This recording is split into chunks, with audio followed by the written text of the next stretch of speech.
Hello বন্ধুরা, আমি সীমা আমার রান্নাঘরে জানাই সকলকে স্বাগত। আশা করি সকলে খুব ভালো আছেন। আমি আবারও চলে এসেছি একটি নতুন রেসিপি নিয়ে। আজ আমি তৈরি করে দেখাবো ঝিঙের ঝাল। ঝিঙে দিয়ে আমরা অনেকেই অনেক কিছু বানিয়ে থাকি, কিন্তু এই রান্নাটা একটু অন্যরকম। চলুন রেসিপিটি আপনাদের সঙ্গে শেয়ার করে নিই। রান্নাটা শুরু করার জন্য প্রথমে আমি কড়াইয়ে দিয়ে দিয়েছি বেশ কিছুটা পরিমাণ সর্ষের তেল। তেলটা ভালো মতন গরম করে নিয়েছি। এবার তার মধ্যে দিয়ে দিয়েছি লম্বা পাতলা করে কেটে রাখা কয়েকটা আলু। আলুগুলোকে 2-3 মিনিট মতন একটু ভেজে তুলে নেব।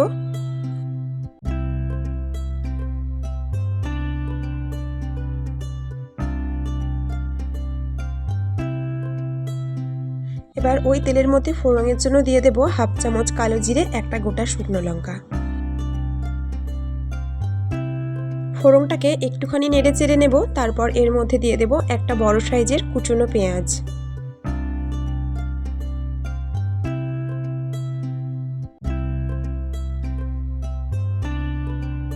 পেঁয়াজটা একটু ভাজা ভাজা হয়ে আসলে এর মধ্যে দিয়ে দেব থেতো করা রসুন।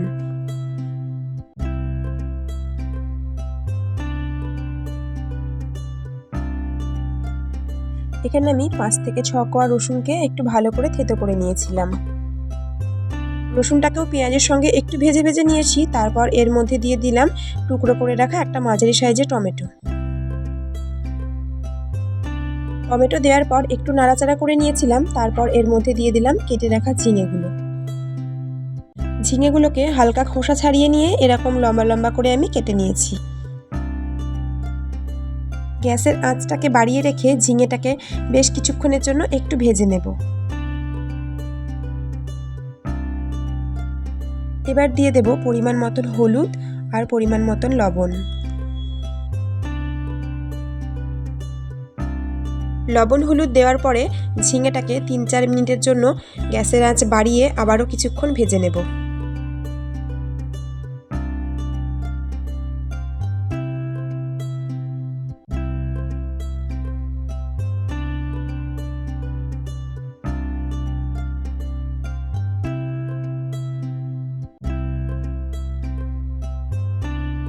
বেশ কিছুক্ষণ ভেজে নিলাম। এবার এর মধ্যে দিয়ে দিলাম হাফ চামচ জিরে গুঁড়ো আর দিয়েছি 3-4টে চেরা কাঁচা লঙ্কা।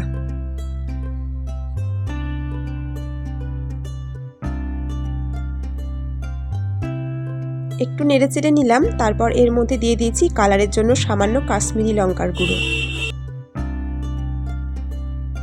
লঙ্কার গুঁড়োটা না চাইলে নাও দিতে পারেন, এটা পুরোটাই অপশনাল। এবার এর মধ্যে দিয়ে দেব আগে থেকে ভেজে রাখা আলুগুলোকে সব কিছুর সাথে ভালো করে একটু মিশিয়ে নেব। তারপর এটাকে ঢাকা দিয়ে গ্যাসের আঁচটাকে মিডিয়ামে রেখে 2 থেকে 3 মিনিটের জন্য রেখে দেব।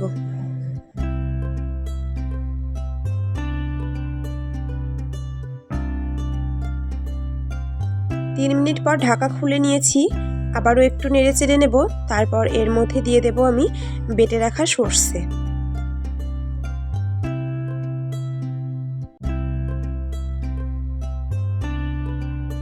এখানে আমি 2 চামচ কালো সর্ষে সামান্য পরিমাণ লবণ দিয়ে বেটে নিয়েছিলাম।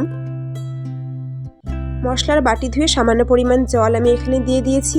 এবার সব কিছুকে ভালো করে নেড়ে চেড়ে নেব। এর সাথে মশলাটাকে একটু ভালো করে কষিয়ে নেব যতক্ষণ না পর্যন্ত তেল ছেড়ে আসে। মশলা থেকে তেল ছেড়ে এসেছে। এবার আমি এখানে দিয়ে দিলাম পরিমাণ মতন জল। জল দেওয়ার পর ভালো করে সব কিছুকে একবার নেড়ে চেড়ে নেব। আর এই সময় অবশ্যই একবার টেস্ট করে দেখে নেবেন লবণ ঝাল সব কিছুর পরিমাণ ঠিক ছিল কিনা। আমি এখানে দেখে নিয়েছিলাম, আমার লবণের পরিমাণটা একটু কম মনে হয়েছিল। তার জন্য আমি এখানে পরে আবারও একটু লবণ দিয়ে দিয়েছি। আর দিয়েছিলাম স্বাদের জন্য সামান্য পরিমাণ চিনি।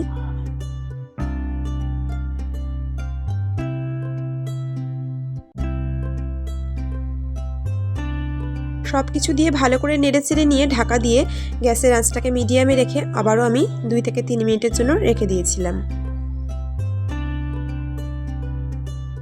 2-3 মিনিট পর ঢাকা খুলে নিয়েছি। রান্নাটা প্রায় হয়ে এসেছে। আলুটাও বেশ ভালো মতন সেদ্ধ হয়ে গেছে। এবার আমি নেড়ে চেড়ে নেব। তারপর উপর থেকে ছড়িয়ে দেব 1 চামচ কাঁচা সর্ষের তেল।